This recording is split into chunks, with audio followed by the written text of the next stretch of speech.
The development context of Thief VR: Legacy of Shadow is one of those cases where tradition and technology intersect in a curious way. Seeing the Thief franchise, with all the historical weight of the classic stealth games, being reinvented for virtual reality always raises a mixture of excitement and skepticism. It's rare to put a franchise of this caliber in VR just to experiment. The team at Vertigo Games and Maze Theory clearly wanted to deliver a benchmark product in immersion, taking advantage of every nuance of physical interaction to thicken the broth of stealth.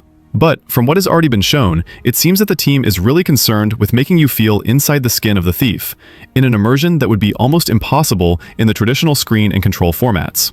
What holds me the most, honestly, is how the developers decided to prioritize the classic setting of the series. The city, oppressive and dark, gained immense focus, with steampunk architecture and lore elements that directly refer to the Thief legacy.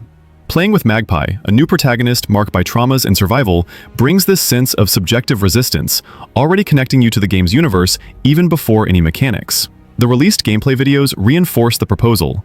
Total physical interaction with the environment, from the act of actually crouching to opening hidden compartments and fiddling with locks with your hands. You can't underestimate the appeal of literally embodying the thief and executing stealthy movements with your own body. This seems to me something that can either elevate stealth to another level or expose the limitations of VR technology if the controls become truncated or the physics hinder realism. The choice of multiple paths and approaches to the heist is an aspect that I consider positive. Each mission promises a range of options, passing unnoticed, distracting a guard with classic tools, or going for a more direct confrontation when everything goes wrong. This takes up the essence of the original Thief without giving up the replay factor, essential for VR, where adaptation and experimentation can be even more rewarding for those who like to test different strategies. Another point that pleases me is the focus on environmental details. The team promised interactive environments, dynamic lighting, and 3D sounds that will influence both navigation and stealth itself. The idea of using special arrows, physically extinguishing light sources, or deciphering sounds to know the position of enemies refers to the best of classic stealth games. And here, it can become one of the title's great strengths. Of course, there is that natural fear of every transition to VR. Will the game be memorable for those who are already hardcore Thief fans, and at the same time, accessible to those who are arriving now? From what has been released, I see a bet on more sensory action than on the introduction of extremely complex systems. And this can either leave the game direct and instinctive, or alienate fans who prefer an extra layer of simulation. The game seems to bet heavily on mystery and atmosphere to develop its narrative. The main character, Magpie, an orphaned thief shaped by the streets and the brutality of the tyrant Baron Northcrest, brings a good hook for stories that mix survival, revenge, and subversion. The idea of a new protagonist in a dark and oppressive city is attractive, as it opens space for immersive setting and gradual identification of the player with her struggle, without needing long expositions right at the beginning. The fact that the plot is situated in an intermediate period within the series' chronology, between the classic titles and the 2014 reboot, helps to create a sense of continuity and, at the same time, freedom for new elements. The presence of Garrett's legendary mechanical eye, with its special vision ability and his voice in Magpie's head, puts the story in an interesting zone that brings nostalgia for old fans without tying the narrative to overly rigid previous events. This connection to the past, through the articulate use of the artifact and the spiritual guide that is Garrett, also adds a layer of depth. It's as if the story is always looking back, an echo of the legacy that the name Thief carries, while walking forward with a new protagonist. This creates an expectation for a plot that perhaps explores ancient secrets of the city and the weight of history in Magpie's personal trajectory. However, looking at the released fragments, it seems that the story doesn't rely much on extensive dialogues or explanatory texts at the beginning. The narrative is more through experience, exploration, and the environmental details that the player unveils with their own curiosity. This approach can be frustrating for those looking for a more linear and explicit plot, but for those who like stealth games and immersion in the setting, it's an invitation to dive in and interpret. However, looking at the released fragments, it seems that the story doesn't rely much on extensive dialogues or explanatory texts at the beginning. The narrative is more through experience, exploration, and the environmental details that the player unveils with their own curiosity. This approach can be frustrating for those looking for a more linear and explicit plot, but for those who like stealth games and immersion in the setting, it's an invitation to dive in and interpret. It's also cool to see how the story intertwines with the gameplay, having multiple paths to complete missions, which suggests that each player can live their own story within this universe, creating small, personal narratives and making Magpie a character malleable to the player's decisions. This narrative freedom can encourage immersion and emotional investment in her destiny. From what could be captured so far, Thief VR: Legacy of Shadow promises more atmosphere, setting, and a sense of contextual vividness than a central story full of twists. It's a plot that seems to embrace suspense, stealth, and the legacy of the series, inviting the player to get lost in the city and in the shadows of the past. For those who like a story that demands attention and interpretation in the subtext, it can be a beautiful journey. For those who want a classic and structured plot, it may fall short, which ends up combining a lot with the stealthy and evasive style of the gameplay itself. The first thing that draws attention in the gameplay is how well the game seems to embrace the stealth experience in virtual reality. The feeling of really being in the shadows, sneaking through rich medieval environments, is one of the game's biggest promises, and from the videos and impressions, it seems that the title delivers this immersion with mastery. The gameplay requires patience and care more than brute force, which combines perfectly with the tense atmosphere of the series. A detail that I found particularly cool is the very tactile and natural interaction with the objects of the scenario, something that only VR can really offer. From picking up objects using the hook to lockpicking, everything is done directly with the hands, or controls, which gives a greater life to the gameplay and reinforces the feeling of really being inside the city. This precise and organic manipulation brings the player closer to the game's universe, more than traditional versions could do. The gameplay remains faithful to the classic pillars of the series, stealing as much as possible without being seen, exploring multiple paths, using special arrows and various resources to create distractions and eliminate or avoid enemies. The return of the shadow and light system is crucial here, being a core part of the gameplay. The fact that the lights are more electric than the torches of the past, for example, brings a different and interesting challenge, which shows care in modernizing the experience without losing the essence. On the other hand, the game doesn't seem to focus much on direct combat, which makes sense for the series, but may frustrate those who like more intense action or frequent confrontations. The game is punitive when it comes to being detected, with enemies sensitive to sound and movement, so discipline in stealth is essential. This reinforces the game as a challenging and strategic experience, which values patience and planning instead of quick reflexes or strength. Another cool point is the design of the levels, which seems to prioritize multiple paths and ways to approach the missions. This gives the player freedom to create their own style of invasion, whether more stealthy or a little more daring with distractions, and still feel that they are fulfilling their objective successfully.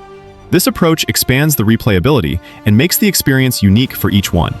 The integration with VR resources, such as the microphone in the PS VR 2 to extinguish candles by blowing, also shows that the game wants to explore immersion to the maximum, bringing less conventional interactions to the stealth genre.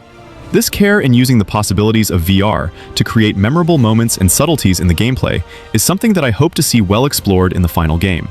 Overall, from what has been released, Thief VR: Legacy of Shadow seems to be an excellent translation of the classic elements of the series to VR, maintaining the essence, while adapting the gameplay for those looking for a more immersive and careful experience.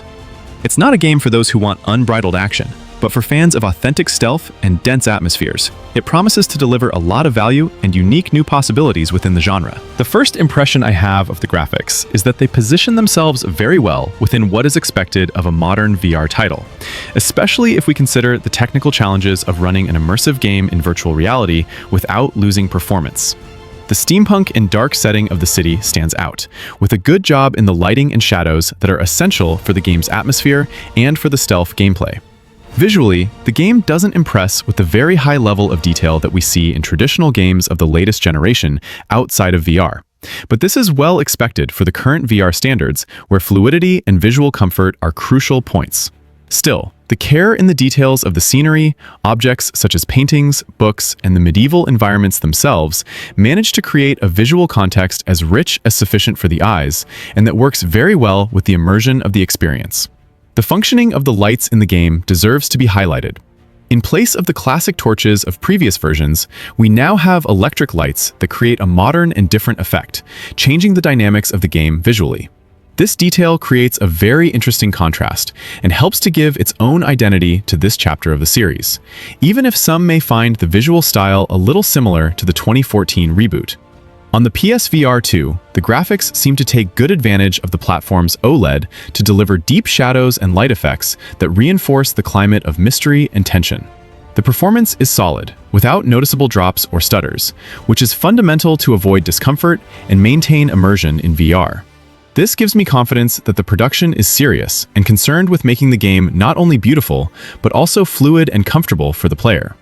On the other hand, there is a certain notable graphic trade-off in the Quest version, which maintains a more simplified aesthetic to run well on the portable hardware, losing depth in the shadows and details, but still maintaining a visual cohesion that sustains the setting and the artistic style of the game well.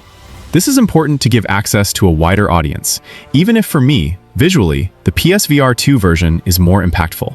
It's curious how the artistic design does a good job in balancing the history of the series with the limitations and potentials of virtual reality, creating visuals that are both evocative of the classic and functional for a 3D tactile exploration. The richness of the environments invites the player to explore calmly, and several details seem designed so that the player's curiosity complements the experience, an aspect that pleased me a lot just seeing the videos. My personal impression is that Thief VR, Legacy of Shadow, uses its graphics to serve its atmosphere and mechanics more than to compete for maximum fidelity.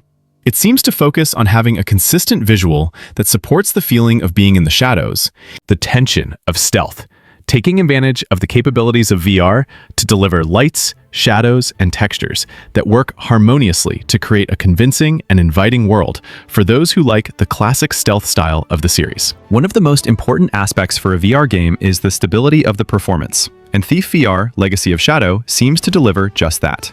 From the available impressions, the game maintains a stable performance with few or no visible stutters during the sessions, especially in the PSVR 2 version. This tends to guarantee a more comfortable and immersive experience, crucial to avoid nausea and keep the player focused on stealth. The fluidity of the movement, which in many VR games is usually problematic, seems to have been well resolved here.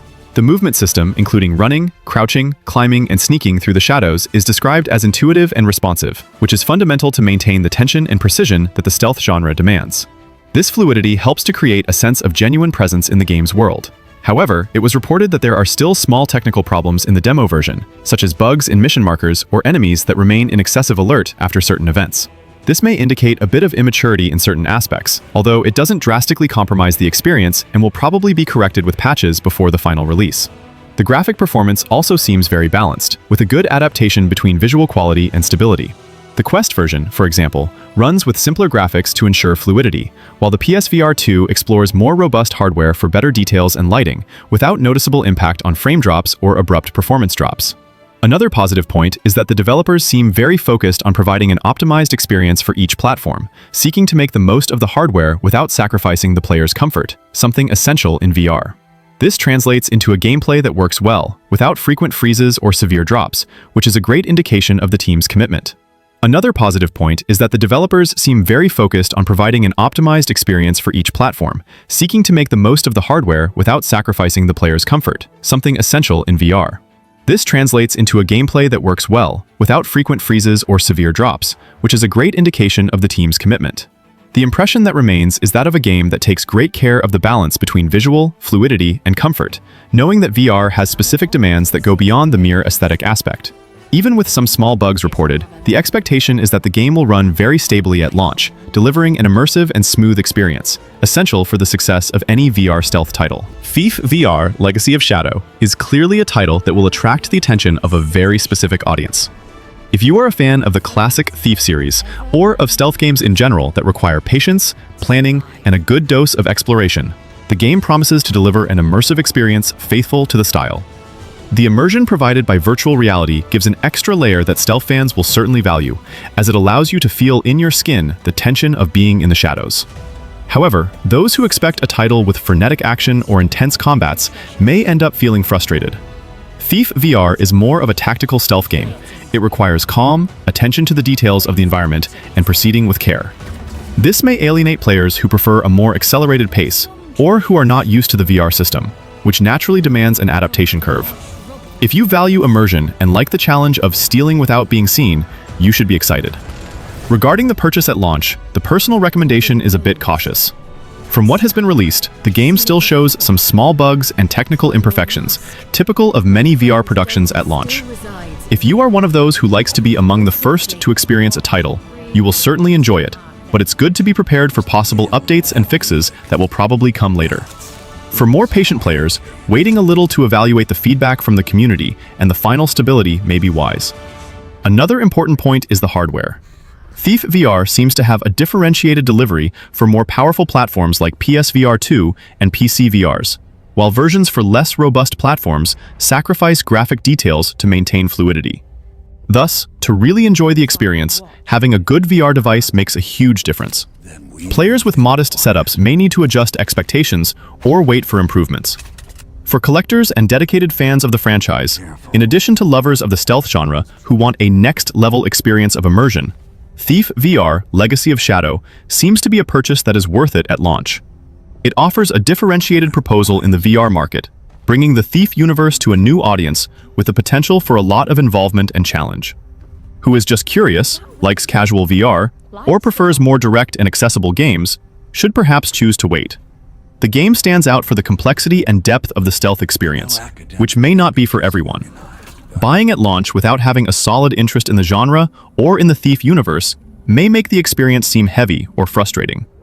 In short, it's worth buying Thief VR at launch if you are a fan of the stealth genre, have a good VR headset, and like challenging and immersive experiences. If you prefer simpler games or are not in a hurry, waiting to see how the launch unfolds in terms of bugs and updates may be a better strategy. One more for the pile.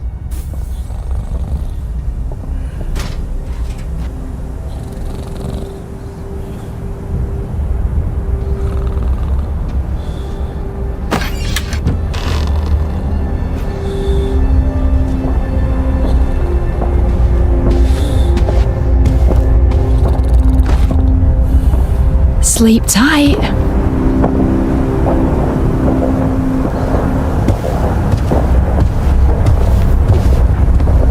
Safer in the shadows.